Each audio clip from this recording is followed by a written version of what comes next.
Welcome, everybody, and Happy New Year. We made it to 2026. I'm Sonia from Celestia Astrology, and I'm here for AsteriSofiaKairos, our astrology collective. And thank you for joining me as we step into the very first week of 2026. I'm here looking at the astrology of the week from the 31st to the 7th of January. We go Wednesday to honor the god of astrology, which is Hermes. And Wednesday is his day of the week. So we're stepping into January and the sky is almost setting the tone for 2026. The first few days of the year are delivering a sequence of shifts, and we're going from a little bit of fog, some confusion, and stepping into a little bit more clarity, some emotional moments and some moments of renewal. If you're new here or just finding us or trying us out, this is our weekly astrology forecast where we look at the transits and translate them into something we hope you can actually use in your daily life. Our aim here is to offer you timing that helps you to navigate your choices, your relationships, your work, and your inner world as well. So join me to look at the first week in January. We find ourselves deep in Capricorn season. And when we say Capricorn season, we're looking at the movements of the sun. So the sun is moving through the zodiac sign of Capricorn. And that brings us into a time of honoring structure, legacy, and commitments. And that began with the winter solstice on the 21st of December. So this is a season that's demanding that we get serious about our goals. I always wait for Capricorn season to start my year ahead planning. The symbol of Capricorn is the mountain goat. It may not be pretty, its movements, but it's always able to surmount any obstacles that it finds and make it up the mountain.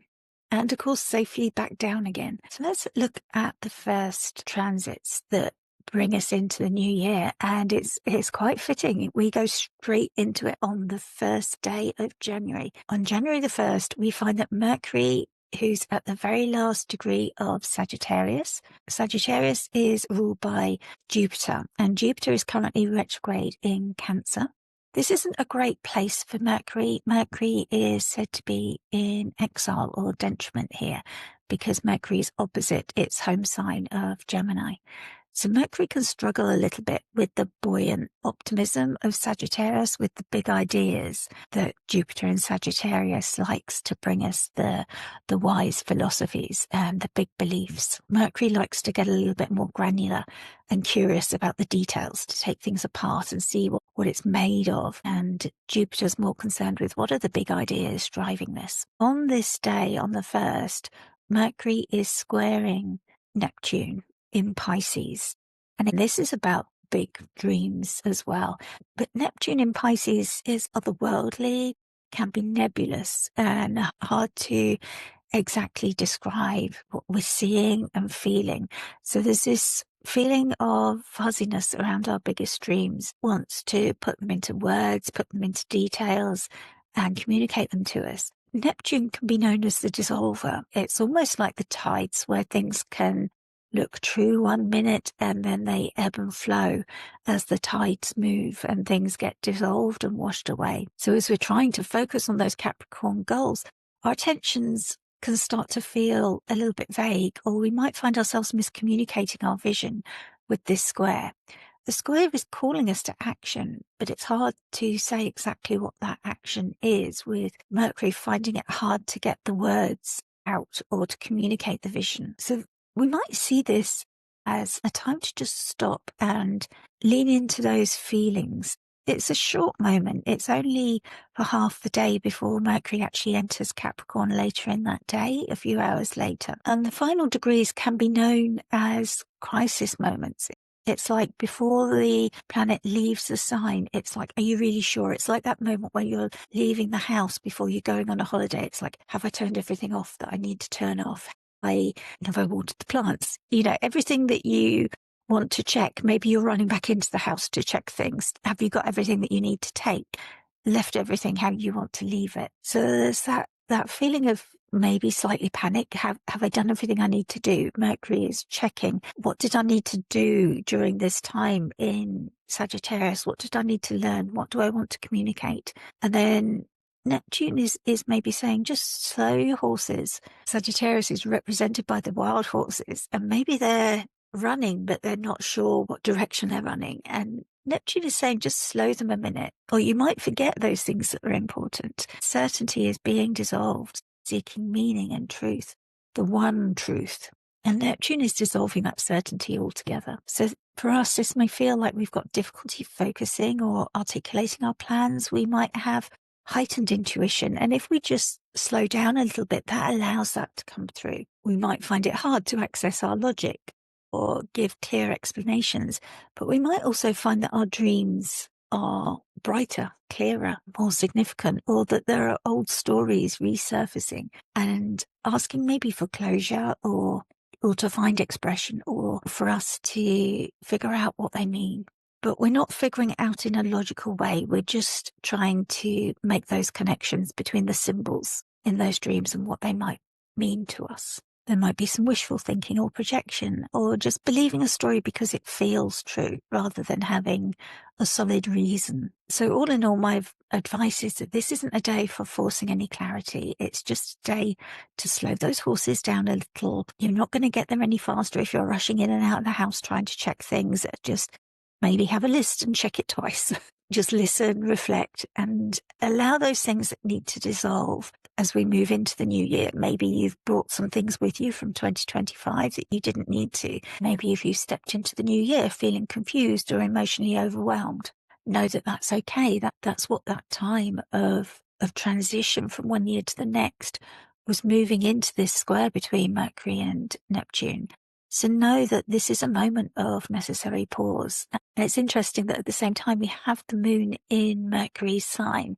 So the moon also symbolizes how our emotional needs are met and what we're seeking emotionally. So we are seeking those details and we're seeking communication with others and sociable connections. But that doesn't last long because hours later we'll see Mercury tiptoe over that boundary into Capricorn.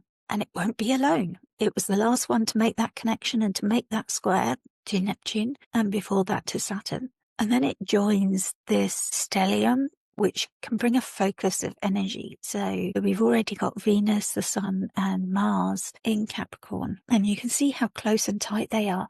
As we move through week 1 and 2, Venus and Mars will both be contacting the Sun. And this is quite rare to have them both conjunct the Sun at the same time as well in Capricorn. Mercury will be joining them and offering us the chance to give voice and to bring our thoughts and our energy. And that will be the time that we can now start making those plans for our year ahead. This will mean our minds are now fully engaged with the collective energy of ambition, value, and action. That mountain goat is fully powered. So in Sagittarius, that thinking was abstract, philosophical, concerned with the big ideas. And in Capricorn now, it's going to be more strategic and disciplined and focused, because Capricorn is an earth sign. So it's concerned with the tangible. So our thoughts are now focused on tangible results for the year ahead. So this is a great time to get your diary or your plans organized, to think about your budgets or your long-term plan for the year. What mountain do you want to climb this year? And we go from this very strategic, very clear thinking that's ruled by Saturn. And we see that Saturn is very close to Neptune, but in Pisces, it's concerned with our dreams, our hopes, wishes. It's in another Jupiterian sign and a watery sign, an emotional sign. But Saturn has a sextile to Capricorn. So Saturn is able to look after those planets and bring opportunities through to them. So that's good for Saturn to be able to help those planets to function well. And then on the 3rd, things turn a little bit more emotional, away from the clear strategic thinking of Capricorn. And we're looking at really going into our feels, looking at friendships and protection, themes of nurturing and care as we reach the full moon in Cancer. As in the decan of Cancer too, here at 13 degrees. And that is happening at 10 a.m. in the morning in universal time. Full moons are like culminations. The moon is very bright in the sky, and it will appear even brighter because at the moment Jupiter is visible, very bright in the sky. So if you look up in the sky on the night, you'll see the bright moon, and you'll also be able to see right next to it a bright Jupiter.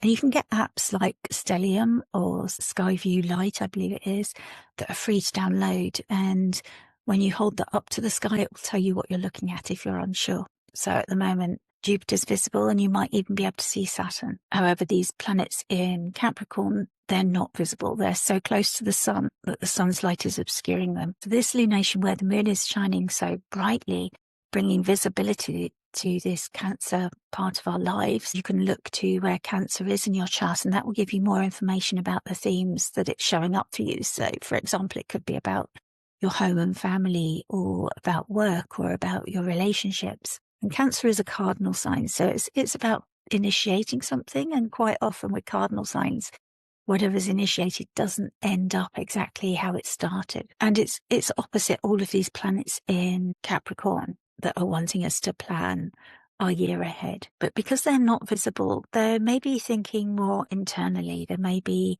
more reflective, and they're all about to meet the sun and begin new cycles. So while we're planning, we're releasing old things and beginning new things. So this opposition will bring some tension with that and ask us to balance. Might be public ambition, depending on where Capricorn lands in your chart, and our needs for that nurturing and care, whether we're giving it to others or whether it's something that we need for ourselves. This moon illuminates where we might be neglecting our own emotional needs, or where we might be giving too much to others. That saying comes to mind about putting your own oxygen mask on first. We've got to make sure that we are healthy and well in order to be able to look after others. And the other saying that you can't pour from an empty cup. So you've got to make sure your own cup is full. And we see this delightful image from the Wild Way Oracle deck by Nicola Allen, this celebration and abundance. And it almost looks like they're toasting each other with tiny cups, because the river that they're fishing in is full. They've obviously got an abundance, lovely little delightful otters. But we also see this walled garden, and that's a reference to Austin Coppock's description of this decan, which is a division of 3, each sign. So Cancer is divided into 3 decans. So the first 10 degrees is decan 1, the second decan is from 10 to 20, and that's where this moon lies. And Austin Coppock describes this decan as a walled garden.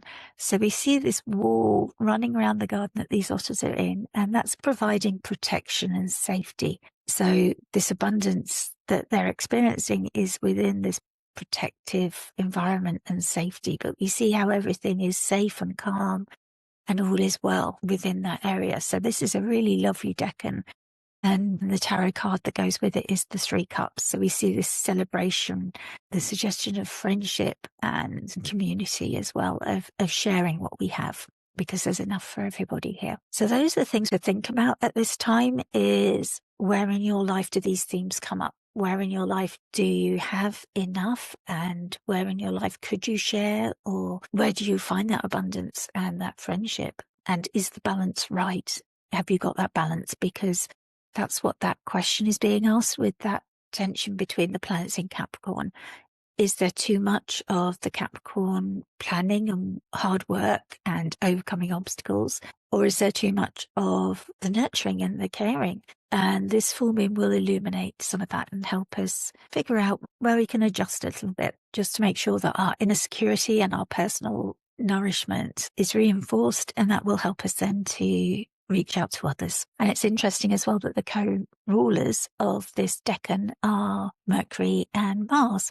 And we see those both opposite in Capricorn. So they've got sight of the decan. They're able to support and help. And also Mars is exalted in Capricorn. So Mars is in a really great position to help. And the moon is the domicile ruler of Cancer. Jupiter is the exalted ruler of Cancer. So we've got all of the rulers there, as well as the decan rulers, able to bring their significations in and help with this emotional work that we're doing, checking in our inner needs, on our nourishment, on our boundaries, and actively defining them and defending them, to ensure that we're nourished enough and to ensure that we can help those around us as well. So you might want to think about emotional patterns. Maybe you've carried old emotional patterns from 2025 to 2026, and those might be being shown to you now because they're ready to be released, or because you need to adjust them before you continue on into 2026.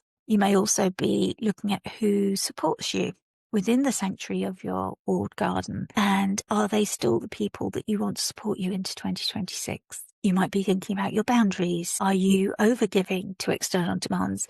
And are those the demands that are going to support your Capricornian goals? Make sure that if you are giving, that it's a reciprocal relationship, that it's the people that you want within your walled garden. When we look at the aspects, we see that the moon is trining the north node in Pisces and has a sextile to the south node as well in Virgo. So there's some karmic work here now and destiny here from these nodes that will move out of Pisces and Virgo later in the year. They're supporting you in this work. The trine is of the nature of Jupiter, so it's bringing ease into this work for you from that Pisces area of your chart. You might find that there's some emotional release as well with the sextile to the south node ruled by Mercury. So you've got the opposition to Mercury and the sextile to Mercury. So there might be some work there to do, releasing some of our needs to document everything and be precise in the work that we're doing. So it's almost like we're undertaking an emotional inventory as we're making these year ahead plans of the support that we've got, the emotional work that's needed. And then there'll be a new moon in Capricorn in 2 weeks. And that will be a fresh start in this area of our charts. You may find that you're receiving emotional insights now at the full moon about safety and support, and that will help inform the planning that you're doing in the Capricorn area and any intentions that you might decide to set at the Capricorn new moon, that you will be maybe looking ahead for your year. So I would suggest that you use the time after this full moon or a couple of days running up to this full moon as the moon is getting brighter and brighter in the sky and you can see it next to Jupiter, to think about your needs, your emotional needs and your needs for protection and safety, and see what's coming up about those themes. And then use the 2 weeks between the full moon and the new moon. Think about the structure that you want to build, the plans that you're making, and ensure that the emotional release is supporting that. So now we reach this beautiful moment of the Venus Kazemi, when Venus is said to be in the heart of the sun, in the throne room of the cosmic king, who is the sun. And it's a moment when planets are said to be empowered. They can ask for gifts, and it's a renewal of their cycle. They're not visible to us. We won't be aware of maybe what renewal or what gifts are given until the planets become visible in the sky, which won't be until March. But it's nice sometimes to mark this moment, and it's happening at 16 degrees 22 minutes on the 6th of January. So it's an auspicious moment, and Venus is the planet of attraction. She represents values, love, resources, and bringing grace, harmony, sex. She represents women, peace, and fun as well into our lives. Creativity. Currently we see both Venus and the Sun at 16 degrees, but you can notice that Mars is at 17. So as Venus separates from the Sun, she'll be moving towards Mars and will reach the 19 degrees, which is the degree of the upcoming Mars Kazemi, which we'll talk about next week on January the 9th. So this is a powerful and also rare sequence where we're looking at both our own values and self-worth for Venus, but immediately preceding the clarity of the Mars Kazemi, which is about action and how we take action and our motivations and what we fight for. So this is a moment of grounded clarity on values and love and how we find harmony. The things that we like and the things that we dislike. You might find you're coming to the end of a cycle on things that you enjoy and value. And there may be new things coming into your life that you're going to enjoy and value. And because Venus is in the underworld at the moment, it's like the story of Inanna, where to go into the underworld, she has to divest herself of her worldly adornments. And it's almost like the same metaphorically for us too. What are we stripped back to? Who are we without those things that we use to define ourselves? You know, quite often people will style our hair or our clothes and use that to say who we are. But without those, who are we? So a moment of clarity around this as Venus reaches the Sun, purification of our values and desires. And it's a reset moment. when Venusian themes are clarified, purified as well, and renewed. Maybe relationships dynamics are purified. The sun here is bringing illumination and authority, but it's a renewal of the cycle between Venus and the sun. So you may find desires that may have been distorted. We have a chance to correct that if you want to, or maybe if you've been over-idealizing things or people pleasing, we have a chance to enter into a new cycle. If you've got unsustainable relationship patterns, it's a time to bring that to mind, especially when we've had the full moon in Cancer, drawing our attention to it as well. In Capricorn, we're looking at like tangible results and commitment to long-term things. We're releasing fantasy and illusions, and we're looking at integrity and long-term values over short-term gratification. So maybe seeking honest relationship decisions and recommitting to the values that matter to you and realigning those values. And are they aligned with your plans in the other areas of your life? A shadow side to watch for Venus in Capricorn could be a coldness that's masquerading as maturity. Sometimes with Saturn ruling this sign, there can be an appearance of distance, or emotions can be shown through practical matters. There could be a fear of vulnerability or of displaying the emotions. So it's a good moment for, like in the same way that a marriage ceremony, you might renew your vows, but do you want to renew your vows to yourself? What would you want to bring in terms of your vows to yourself, and making them for you the year forward? In terms of what do you want to attract into your life? What long-term integrity do you choose? And what relationship structures will suit you going forwards now? And what do you wish to release? If you wanted to mark the moment, you might choose to do so by maybe wearing Venus colors on the day. She likes green, white, and pink, and you could light a candle to her or create an altar with flowers to Venus or candles to Venus in her colors. Just one candle is enough, or just placing items that are important to you and signify love, harmony, creativity. She enjoys luxury products, textures. If you think of Taurus as one of her signs, she loves beauty. So anything that's to you signifies Venusian things or a gift from your lover. Light a candle and then just lean into the stillness and just watch the candle or your breathing, and just sit with Venus and just see what enters your mind, maybe. And so that closes out the first week of January. Thank you so much for joining us. I'm Sonia from Celestia Astrology, and we are AsteriSofiaKairos.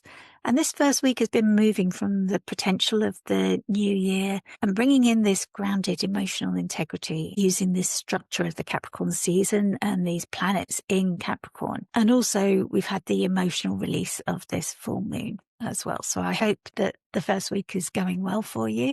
And please do tell us in the comments which house this full moon in Cancer is falling in for you. Maybe it's affecting your inner world or your career or your relationships. And maybe you're choosing to release an emotional pattern. Do let us know. And if you've got any questions, also let us know, because we'd love to help and guide you. And I will be back next week looking at week 2. And if you want to contact any of the AsteriSofiaKairos astrologers, we're all here to help you with year ahead readings and readings on your own natal charts. So do feel free to reach out and contact us, and our websites are all in the show notes. Thank you so much.